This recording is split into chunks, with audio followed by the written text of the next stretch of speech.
प्रिय आत्मा, यह मेरा आनंद है कि आनंद के संबंध में थोड़ी सी बातें आपसे कहूं। धर्म के संबंध में कुछ भी कहना आनंद के संबंध में ही कहना है। जिन लोगों ने धर्म को आत्मा और ईश्वर से संबंधित कर दिया है, उन्होंने बहुत से लोगों को धर्म से वंचित करने का कारण पैदा कर दिया है। ऐसे लोग हो सकते हैं जो ईश्वर को न माने, ऐसे लोग हो सकते हैं जिनकी श्रद्धा आत्मा में ना आती हो, लेकिन ऐसा मनुष्य खोजना कठिन है जिसका विश्वास और आशा आनंद पाने के लिए ना हो। यदि धर्म मूलतः आनंद से संबंधित हो तो नास्तिक होने का कोई उपाय नहीं रह जाता। इसलिए मैं आपसे कहूंगा, अगर इस सारे जगत को धर्म के मार्ग पर अग्रसर करना है तो धर्म के केंद्र में आत्मा और ईश्वर को न रखकर आनंद को रखना होगा। आनंद सबकी खोज है, आत्मा सबकी खोज नहीं है। आनंद सबकी तलाश है, परमात्मा सबकी तलाश नहीं है। और फिर ये भी मैं आपसे कहूं, जो लोग आनंद को उपलब्ध हो जाते हैं उन्हें दिखाई पड़ता है कि वे केवल शरीर नहीं है, आत्मा है। और उन्हें दिखाई पड़ता है ये जगत केवल पदार्थ नहीं है, चैतन्य है। आनंद में प्रतिष्ठित व्यक्ति को ही आत्मा और परमात्मा में श्रद्धा उत्पन्न होती है, जो दुख में है उसे नहीं। इसलिए परमात्मा और आत्मा आनंद के बाद की अनुभूतियां हैं। पहली अनुभूति आनंद में प्रतिष्ठित होने की है। जो लोग आनंद में प्रतिष्ठित नहीं हैं, उनके लिए आत्मा और परमात्मा की बातें व्यर्थ हैं। इसलिए मैं आज की सुबह आपसे ये कहूं कि धर्म का मूल संबंध आनंद से है। मनुष्य दुख में है, दुख में पैदा होता है।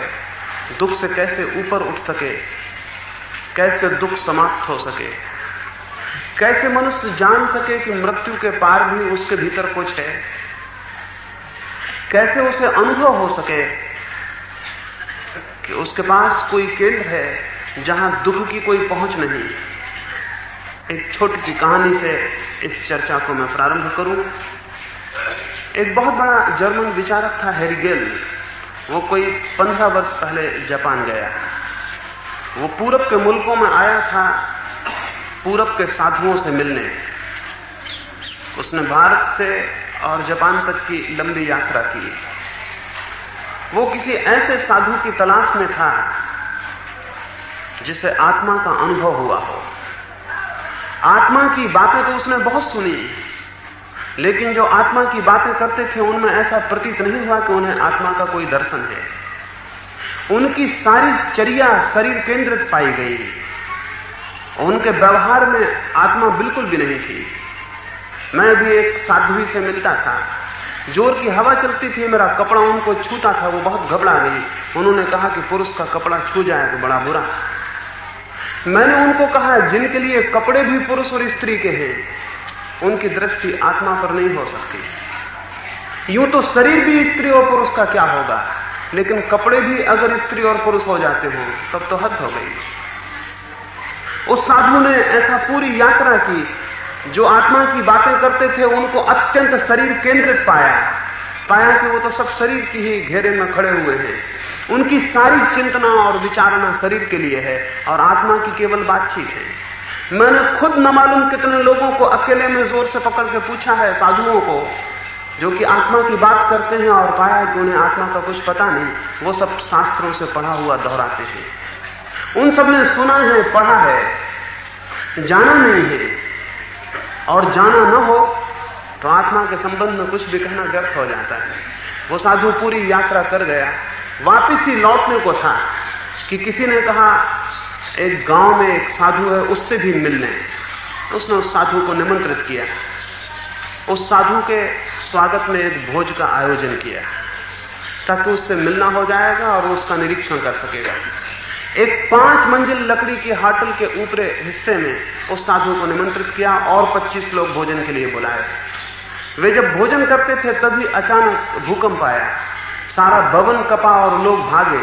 अभी मैं यहां बोल रहा हूं, भूकंप आ जाए और ये भवन कपे तो फिर आप मुझे सुनना छोड़ के भाग जाएंगे। फिर आपको याद भी नहीं रहेगा कि कोई कुछ कहता था। फिर आपको ये भी स्मरण नहीं रहेगा कि आप भाग रहे हैं। आप अपने को भागता हुआ पाएंगे। भागना पहले आएगा, विचार बाद में आएगा कि मैं भाग रहा हूं। ऐसी जीवन की पकड़ है, ऐसा मृत्यु का भय है। वो सारे लोग भागे। हेरिगेल भी भागा। सीढ़ियों पर भीड़ हो गई तो उसने लौट के देखा कि साधु का क्या हुआ, साधु कहां है।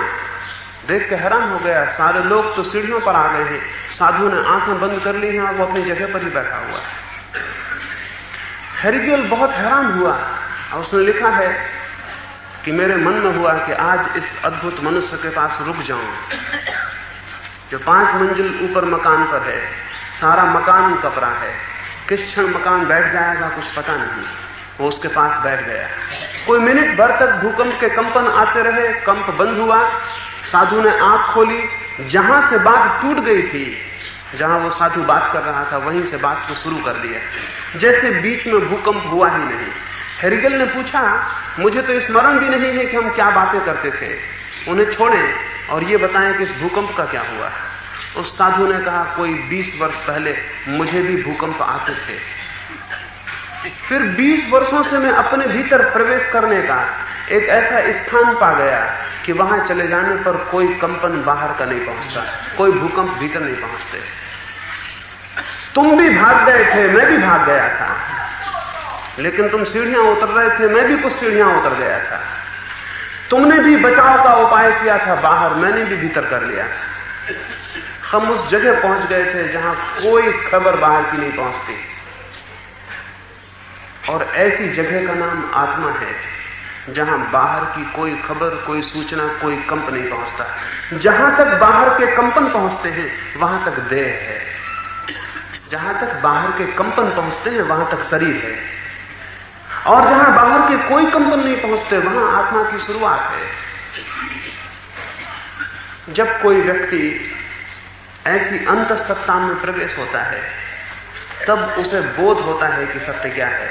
उसके पहले शास्त्रों से पढ़ के बोध नहीं होता, उसके पहले शास्त्रों को याद कर लेने से बोध नहीं होता, उसके पहले कुछ भी कर लेने से बोध नहीं होता। उसके पहले हमारी सब श्रद्धाएं होती हैं अंधी, जिन पर आंख नहीं होती, जिन पर कोई विवेक नहीं होता। उस प्रवेश के बाद जीवन में एक क्रांति होती है और वो क्रांति सारे जीवन को बदल देती है। दुनिया में अधार्मिक लोगों के बढ़ने का कारण ये नहीं है कि भौतिक समृद्धि बढ़ गई है। भौतिक समृद्धि किसी को अधार्मिक नहीं बनाती। ये मैं आपसे कहूं विशेष रूप से कि भौतिक समृद्धि किसी को अधार्मिक नहीं बनाती, बल्कि भौतिक समृद्धि ही मनुष्य को धर्म की ओर प्रेरणा देती है। जैनों के 24 तीर्थंकर, बुद्ध, राम या कृष्ण सब राजपुत्र थे। ये थोड़ा विचार नहीं है कि इतनी भौतिक समृद्धि के बीच लोग सन्यासी कैसे हो गए। अगर भौतिक समृद्धि किसी को रोकती हो तो ये तो नहीं भिखमंगों को सन्यासी होना चाहिए था। भौतिक समृद्धि ही भौतिक समृद्धि के स्वप्न को तोड़ देती है। जिनके पास बहुत कुछ होता है उन्हें दिखाई पड़ने लगता है उस बहुत कुछ में कोई मूल्य नहीं। अगर एक व्यक्ति को सारी संपदा मिल जाए, सारी संपदा के पाने के बाद भी वो अनुभव करेगा दुख वहीं के वहीं बना हुआ है, और तब उस संपदा पर से उसकी आस्था विलीन हो जाएगी, तब वो किसी और दूसरी संपत्ति के खोजने में लग जाएगा। भौतिक समृद्धि किसी को अधार्मिक नहीं बनाती। भौतिक समृद्धि तो मनुष्य को धर्म की ओर ले जाने की प्रेरणा बन सकती है। ये भी स्मरण करें, भारत जब समृद्ध था तो धार्मिक था, भारत जब से दरिद्र होना शुरू हुआ तभी से अधार्मिक हुआ। दरिद्रता में ख्याल उठता है रोटी का, रोजी का, मकान का, कपड़ों का। ये ख्याल उठता है ये सारी चीजें मिल जाएंगी तो सब ठीक हो जाएगा। समृद्धि में इनका ख्याल नहीं उठता, ये सारी चीजें होती हैं और फिर भी भीतर कोई शांति नहीं होती। तो समृद्धि पहली दफा इस बात का बोझ पैदा करती है कि बाहर पाने से कुछ भी ना होगा, भीतर भी कुछ पाने जैसा है। इसलिए ये ख्याल मत करें जैसा सन्यासी समझा रहे हैं सारे मुल्क को कि भौतिक समृद्धि के पीछे दौड़ने के कारण सब गड़बड़ हुआ जा रहा है। इससे कुछ गड़बड़ नहीं हो रहा है। गड़बड़ इससे हो रही है बात कि हमें भीतर जाने के उपाय का कोई बोध नहीं रहा। और जो लोग आत्मा और परमात्मा की बातें करते हैं वे भी भीतर जाने के लिए कोई स्पष्ट मार्ग नहीं दे पा रहे हैं, कोई वैज्ञानिक पद्धति नहीं दे पा रहे हैं कि वो मनुष्य को उसके भीतर ले जाके खड़ा कर दे।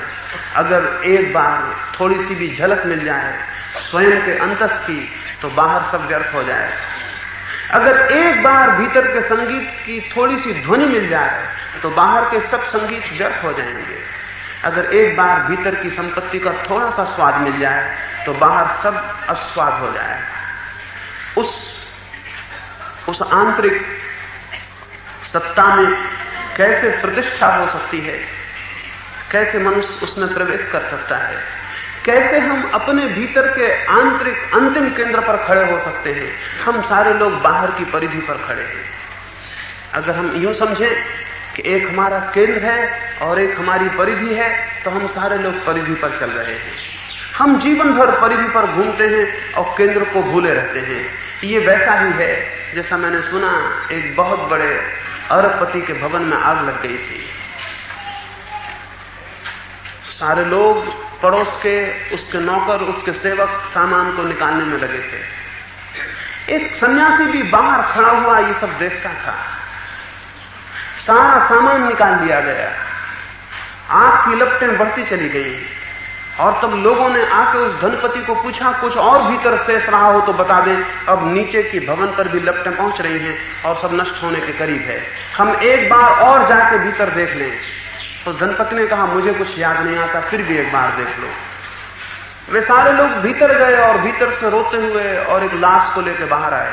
उस धनपति का इकलौता लड़का भीतर सोता था, वो सोता रह गया था। वे सारे लोग सामान को बचाने में लग गए थे और सामान का मालिक भीतर मर गया। उस सन्यासी ने जो वहां खड़ा देखता था अपनी डायरी में लिखा, इस सारी दुनिया के लोग ऐसे ही हैं, वो सामान को बचाने में लगे रहते हैं और मालिक मर जाता है।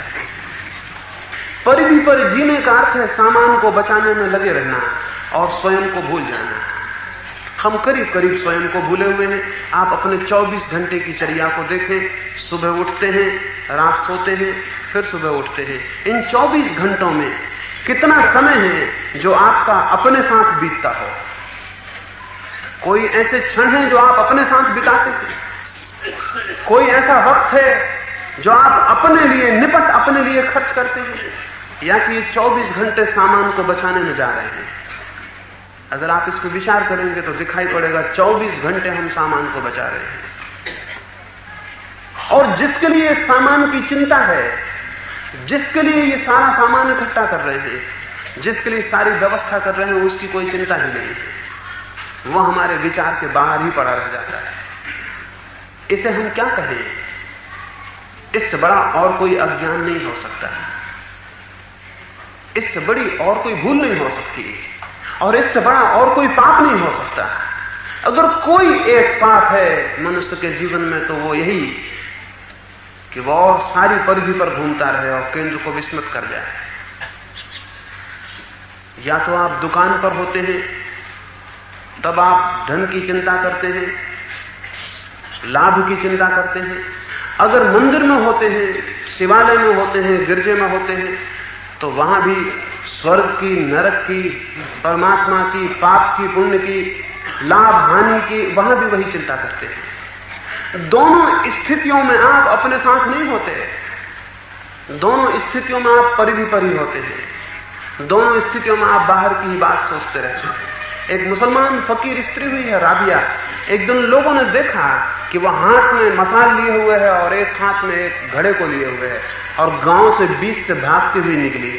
लोगों ने पूछा ये क्या पागलपन है राबिया, ये मसाल किस लिए लिए हो और ये हाथ में घड़ा किस लिए लिए हो?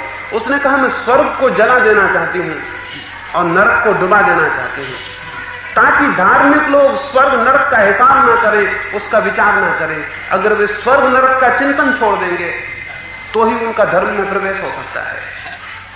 क्योंकि बाजार में वो लाभ और हानि का चिंतन करते हैं और मंदिर में स्वर्ग और नरक का वो भी लाभ हानि है, उससे भिन्न कुछ भी नहीं। वो भी लाभ हानि का ही चिंतन है, वो पारलौकिक लाभ हानि है। वो मनुष्य स्वयं से संबंधित होता है जो कुछ क्षणों न लाभ को सोचता है न हानि को सोचता है, जो बाहर के संबंध में कोई विचार भी नहीं करता, थोड़ी देर को जो बाहर का सारा चिंतन छोड़ देता है और अपने साथ हो जाता है। अपने साथ होना सबसे बड़ी कला है। दुनिया में दूसरों के साथ होना एकदम आसान है। मित्र होकर उनके साथ हो सकते हैं, शत्रु होकर उनके साथ हो सकते हैं। भीड़ में घिरा होना एकदम आसान है। हम सारे लोग भीड़ से घिरे हुए हैं।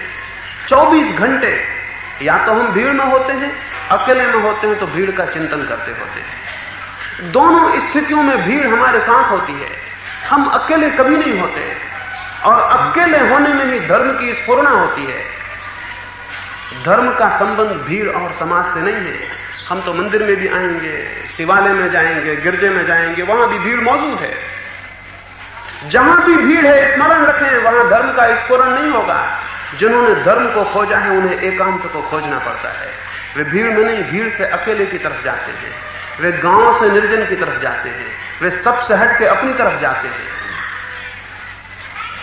धर्म के संबंध में पहली बात तो आपसे यह कहूं कि धर्म का स्फुरण एकांत में होता है। जीवन में जो भी श्रेष्ठ है उस सब की स्फुरना एकांत में होती है। सत्य की, सौंदर्य की, आनंद की, आत्मा की, सबकी स्फुरना एकांत में होती है। और दुनिया इतनी भीड़ होती जा रही है, अब कहीं भी आप जाइए आप भीड़ में हो जाएंगे। भीड़ से बाहर होने के उपाय कम होते जा रहे हैं। ये स्थिति है, इस वजह से अधर्म पैदा हो रहा है।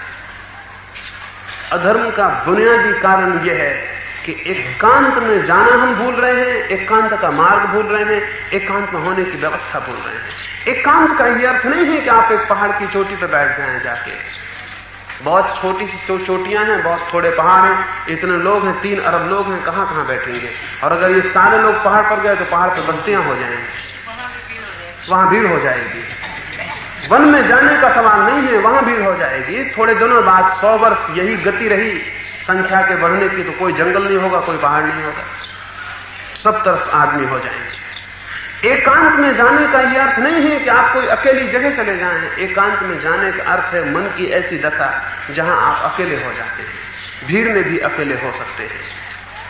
अमेरिका का एक बहुत बड़ा विचारक हुआ इमर्सन, उसने लिखा है भीड़ में लोगों के मतों के अनुसार चलना आसान है, अकेले में अपने मन के अनुसार चलना आसान है। वास्तविक मनुष्य तो वे हैं जो भीड़ में इस तरह चलते हैं जैसे अकेले हो। उसने लिखा, मैं फिर दोहराता हूं, उसने कहा भीड़ में भीड़ के मत से चलना आसान है, अकेले में अपनी मर्जी से चलना आसान है। वास्तविक मनुष्य वे हैं जो भीड़ में ऐसे चलते हो जैसे अकेले हैं। आप सबसे घिरे हैं जरूर, लेकिन अगर आप जानते हो अकेला होना तो यहीं बैठे हुए आप सबके बाहर हो जाएंगे। ठीक बाजार में पहाड़ पर हो जाना संभव है और पहाड़ पर बैठकर भी बाजार में होने में कोई कठिनाई नहीं। वो चित्त की दशाएं हैं, वो चित्त के रुझान और चित्त के बहाव हैं। मैंने सुना है एक व्यक्ति ने एक फकीर को कहा था, मेरी पत्नी मुझे धर्म से दूर करती है और जब भी मैं कुछ धार्मिक कृत्य करता हूं तो वो उसके विरोध में खड़ी हो जाती है। उस फकीर ने कहा कि कल सुबह मैं आऊंगा और उसे समझा दूंगा। उस सुबह कोई 5 बजे फकीर उस व्यक्ति के भवन पर पहुंचा। उसने बगीचे का द्वार खोला और अंदर गया। पत्नी द्वार पर ही मिल गई। उस फकीर ने कहा कि मैंने सुना है आपके पति ने मुझसे कुछ शिकायत की है, तो वो शिकायत मैं बाद में बताऊं, पहले ये पूछूं कि आपके पति कहां हैं, उन्हें बुला लें। उस स्त्री ने कहा, मेरे पति, मैं समझती हूं, जहां तक मेरी समझ है, इस समय एक चम्हार की दुकान पर गए हुए हैं और वहां वो जूता खरीद रहे हैं और चम्हार से मोल तोल करके झगड़ा कर रहे हैं। उस फकीर ने कहा, अभी तो 5 ही बजा है और कोई दुकान भी नहीं खुली होगी।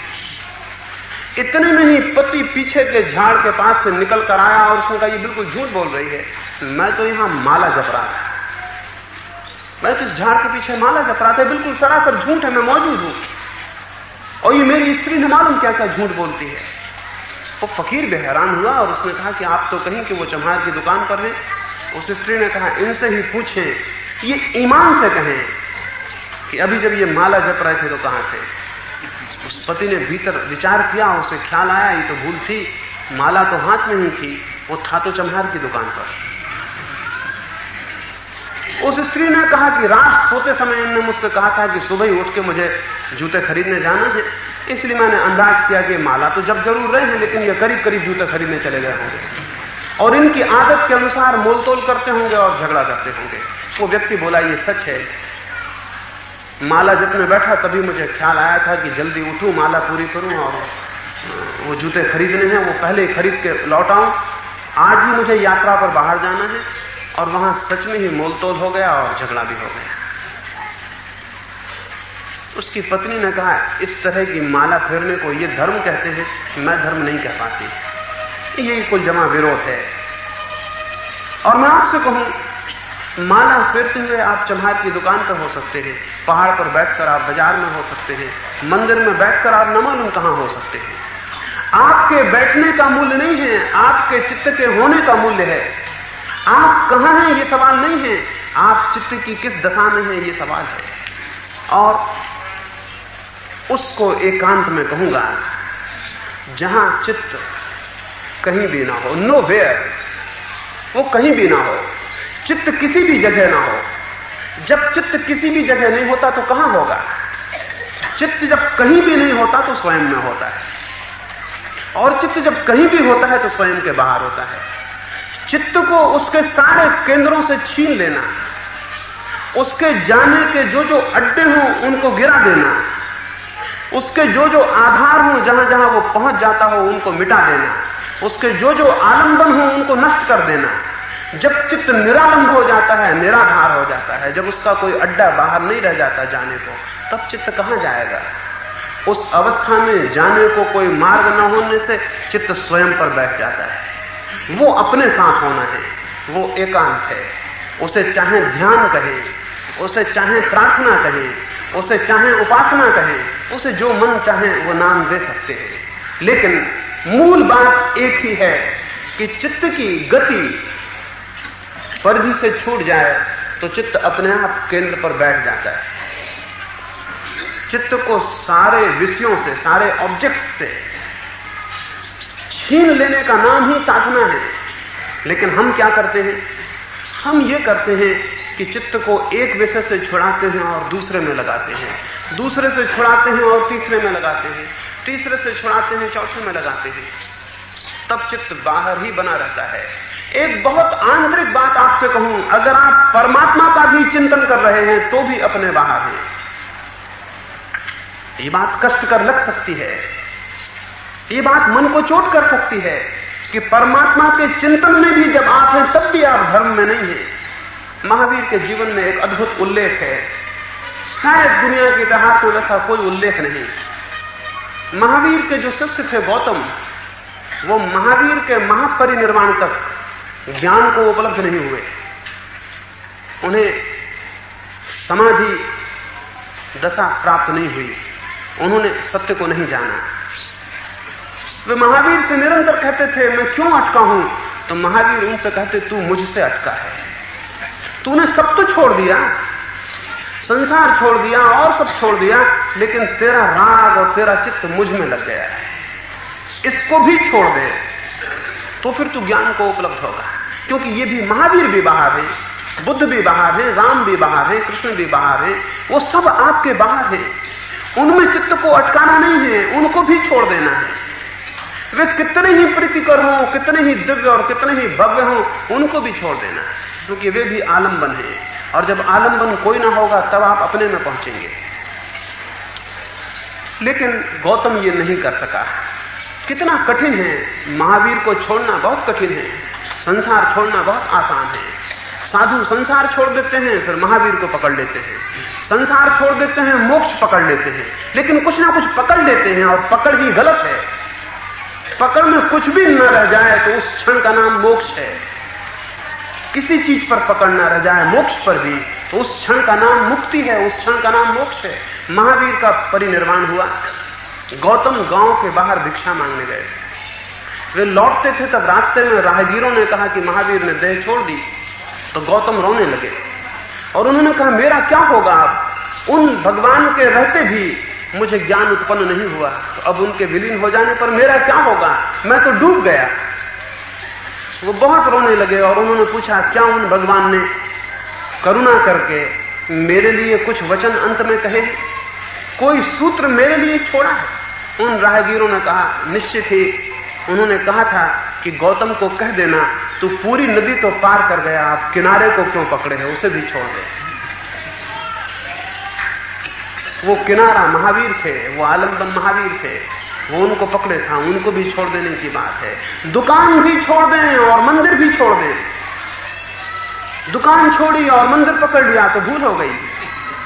गृहस्थी भी छोड़ दें, सन्यास भी छोड़ दें। गृहस्थी छोड़ी और सन्यास को पकड़ लिया तो भूल हो गई। वो अभी मेरे परिचय में खेतानी जी कहते थे कि मैं सन्यासी नहीं हूं। मैं उनको कहूं मैं गृहस्थी भी नहीं हूं, क्योंकि हमारा ख्याल ही यह है कि दो ही तरह के लोग होते हैं, या तो सन्यासी होता है या गृहस्थी होता है। मेरा मानना है ये दोनों बातें असली नहीं है। गृहस्थी के विपरीत में सन्यासी खड़ा हुआ है, वो उसका ही शीर्षासन करता हुआ रूप है। दोनों पर पकड़ छोड़ देनी है। आपकी पकड़ न मकान पर होनी चाहिए, न मंदिर पर होनी चाहिए, न संसार पर होनी चाहिए, न मोक्ष पर होनी चाहिए।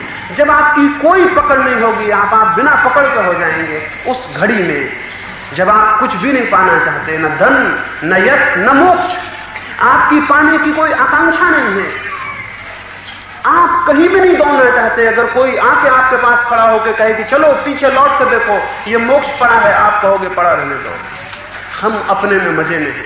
उस क्षण आप जानो कि आपको मोक्ष उपलब्ध होगा। उस क्षण जबकि मोक्ष बगल में कोई कहे कि मिलता है चलो, और आपको जाने का कोई विचार ना उठे, उस क्षण आपको मोक्ष उपलब्ध है।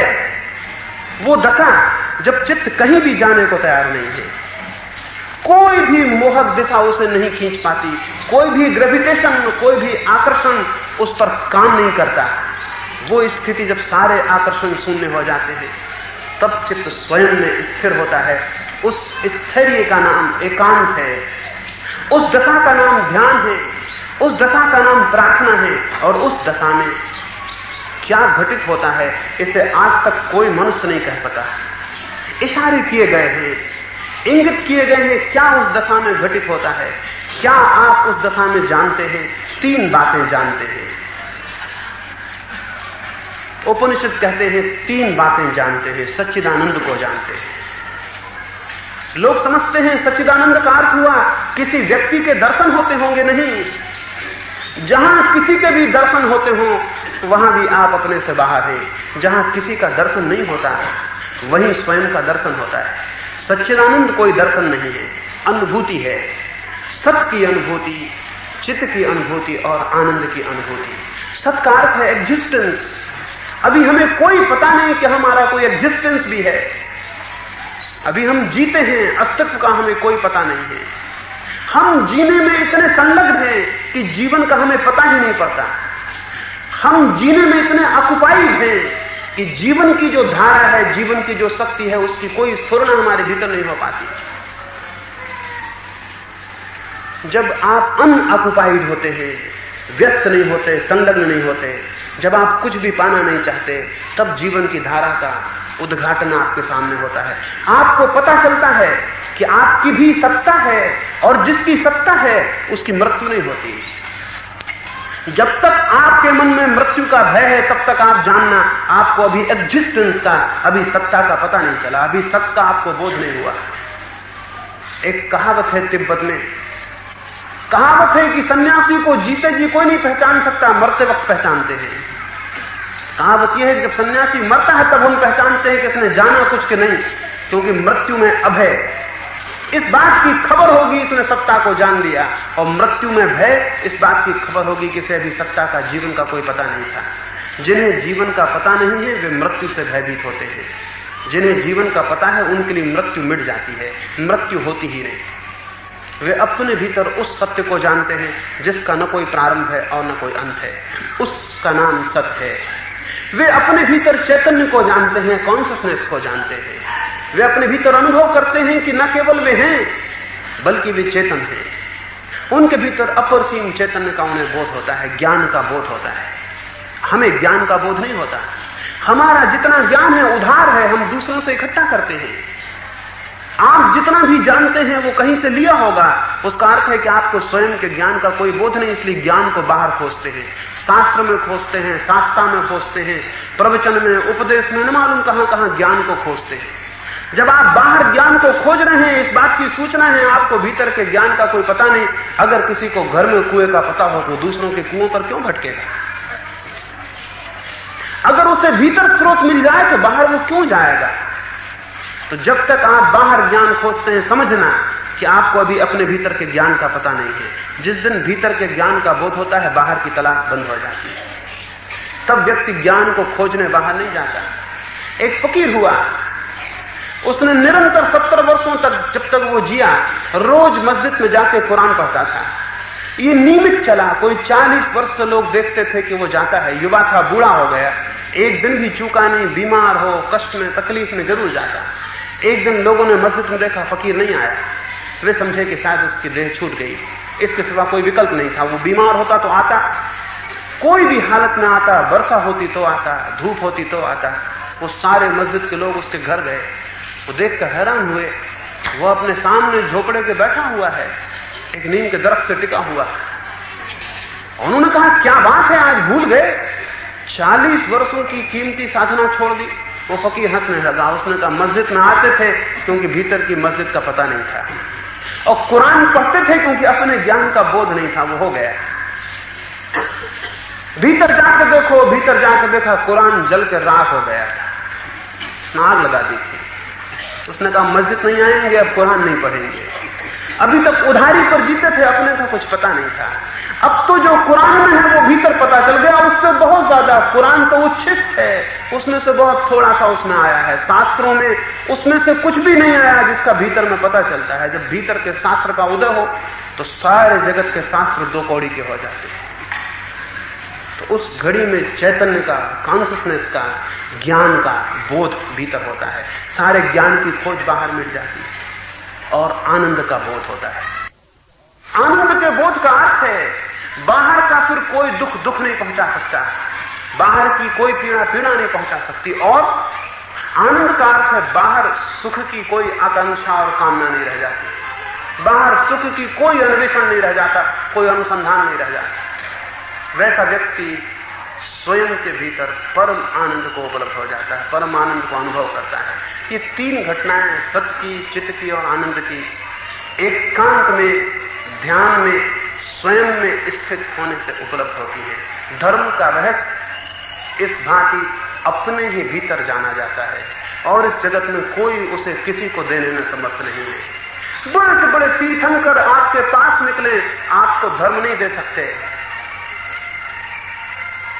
और ये सौभाग्य है कि कोई दूसरा आपको धर्म नहीं दे सकता, अन्यथा फिर कोई दूसरा छीन भी सकता था। जो दिया जा सकता है वो छीना जा सकता है। धर्म अकेला सत्य है, कोई उसे देता नहीं, इसलिए कोई इस जगत में उसे छीन नहीं सकता। जो उसमें प्रतिष्ठित होता है उसकी फिर अप्रतिष्ठा नहीं होती, उसे फिर कोई नीचे नहीं खींच सकता। धर्म की प्रतिष्ठा एकमात्र प्रतिष्ठा है, शेष सारी प्रतिष्ठाएं छीनी जा सकती हैं क्योंकि दूसरे उसमें देने में सहयोगी होते हैं। स्वयं के भीतर, स्वयं के श्रम और संकल्प से, स्वयं के एकांत, नित्य एकांत में, अत्यंत एकांत में उद्घाटन होता है। क्या उसमें उद्घाटन होता है? उसे पूर्व से श्रद्धा करने को नहीं कहता हूं, प्रयोग करने को कहता हूं। और लोग कहते हैं श्रद्धा करें आत्मा है, मैं कहता हूं प्रयोग करें आत्मा है।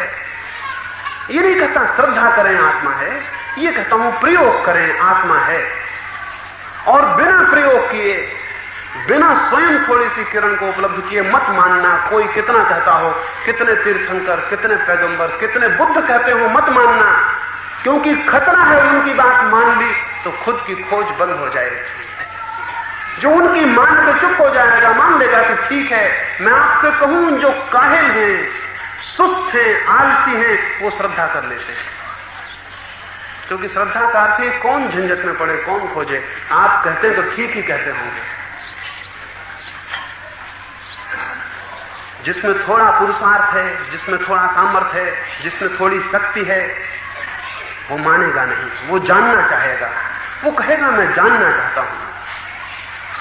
उन आस्तिकों से जो मानकर बैठ गए हैं, वे नास्तिक बेहतर हैं जो कहते हैं हम तब तक नहीं मानेंगे जब तक जान नहीं लेंगे। उस पाखंड के आस्तिकता से धर्म को कोई लाभ नहीं है, उस स्पष्ट और स्वस्थ नास्तिकता से कहीं ज्यादा लाभ है। रामकृष्ण के पास विवेकानंद ने जाके कहा था मैं नास्तिक हूं। रामकृष्ण हंसने लगे और उन्होंने कहा कि कितना अच्छा है कि तुम नास्तिक हो, इस उम्र में नास्तिक होना ही चाहिए। विवेकानंद युवक थे, रामकृष्ण ने कहा इस उम्र में जो नास्तिक है वो वृद्ध होते होते आस्तिक हो सकता है। जो इस उम्र में आस्तिक बन गया हो उसके आस्तिक होने की संभावना न रही। जिज्ञासा का एक क्षण है, संदेह का एक क्षण है। संदेह स्वस्थ लक्षण है, इस बात की सूचना है कि आप दूसरे की बात मानने को राजी नहीं जब तक कि खुद का कोई बोध ना उत्पन्न हो जाए।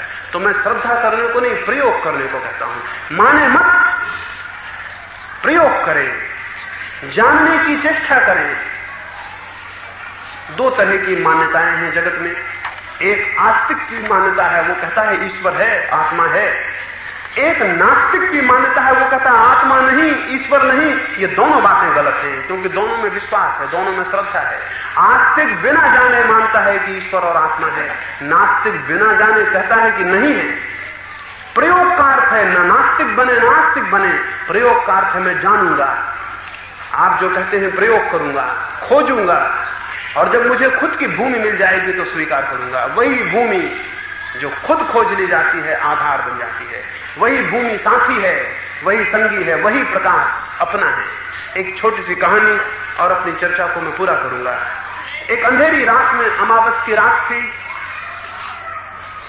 एक आश्रम में एक दूर के पहाड़ से आया हुआ भिक्षु मेहमान था। रात को वो विदा होने को हुआ। बहुत अंधेरी रात और रास्ता अपरिचित, पहाड़ी मार्ग। विदा होते हुए उसने आश्रम के प्रधान साधु को कहा रास्ता बहुत अंधेरा है और अकेली यात्रा करनी। वो साधु बोला थोड़ी दूर तक मैं पहुंचा देता हूं और मैं एक दिया जला देता हूं, इस दिए को लेते जाएं। उसने एक दिया जलाया, उस जाते हुए साधु को विदा लेते हुए साधु के हाथ में दिया। आश्रम की सीमा पर जब वे विदा होने लगे और आश्रम का साधु वापस लौटने लगा तो जाते वक्त उसने नमस्कार की और उसके हाथ के दिए को बुझा दिया। जो दिया खुद जला के दिया था उसे बुझा दिया। वो भिक्षु बोला यह आपने क्या मजाक की, दिया जला के दिया और बुझा दिया, और आप तो कहते थे थोड़ी दूर सांस चलूंगा, आप तो आश्रम की सीमा से ही वापस लौट चले। वो साधु हंसने लगा और उसने कहा इस जगत में सबको अकेले जाना है और कोई किसी का साथ नहीं दे सकता। व्यक्ति को संकल्प की शक्ति को जगाना होता है, अपने सारे प्राणों को इकट्ठा करके, अपने सारे जीवन को इकट्ठा करके, अपनी सारी शक्तियों को इकट्ठा करके एक बिंदु पर लगा देना होता है। जो व्यक्ति अनेक दिशाओं में चलते हैं और जिनकी शक्तियां अनेक दिशाओं में बटी होती हैं, वे दौड़ते तो बहुत हैं लेकिन मंजिल उन्हें उपलब्ध नहीं होती। एक बहुत बड़ा फकीर हुआ, उसकी कहानी कहूंगा और बात पूरी कर दूंगा। वो अपने शिष्यों को एक दिन बोला कि मुझे कुछ बात तुम्हें संकल्प के संबंध में बतानी है। उन्हें एक खेत में ले गया। उसके शिष्यों ने कहा बात बतानी है तो यही बता दो। उस फकीर ने कहा कि उस खेत में बताना आसान होगा, तुम चलो। वो अपने सारे शिष्यों को लेकर एक खेत में गया। वहां शिष्य देख के हैरान हुए, बहुत बड़ा खेत था, उसमें कई बड़े बड़े गड्ढे थे। उस फकीर ने पहले गड्ढे के पास ले जाके बताया इस खेत का मालिक बिल्कुल पागल है। उसने कुआं खोदना चाहा, उसने 10-15 हाथ गहरी जमीन खोदी, फिर ये देख के कि पानी नहीं निकलता उसने दूसरा गड्ढा खोदा। 10-15 हाथ जमीन उसने फिर खोदी, फिर ये देख के पानी नहीं निकलता उसने तीसरा गड्ढा खोदा। ऐसे 8 गड्ढे खोदे जा चुके हैं, मालिक अब 9वां गड्ढा खोद रहा है। उस फकीर ने कहा यह संकल्पहीन आदमी का लक्षण है।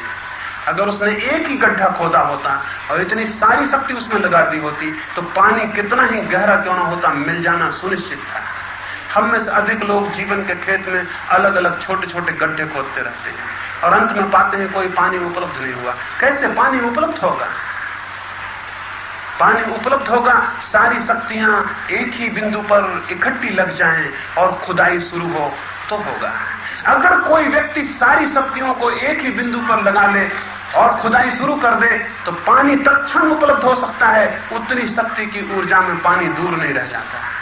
और जिसकी प्यास गहरी होती है, परमात्मा उसके निकट आ जाता है। मैं एक सूत्र आपको अंत में कहूं, जो परमात्मा की ओर पूरी प्यास से एक कदम चलते हैं, परमात्मा उनकी तरफ 1000 कदम चलता है। जो सत्य की तरफ गहरे रूप से प्यासे होते हैं, सत्य उनकी तरफ प्रवाहित होने लगता है। प्यास खींचती है प्रभु को, और प्यास हो, संकल्प हो तो जीवन में कुछ हो सकता है। भीतर प्रवेश का उपाय हो तो जीवन परिवर्तित हो सकता है। और एक अत्यंत सुवासित जीवन को पा लेने से ज्यादा धन्यता और कुछ भी नहीं है। प्रभु करे आपके जीवन में कोई ऐसी बात घटे कि वो सच्चे फूलों से, असली फूलों से भर जाए। यही कामना करता हूं। सबके भीतर बैठे हुए परमात्मा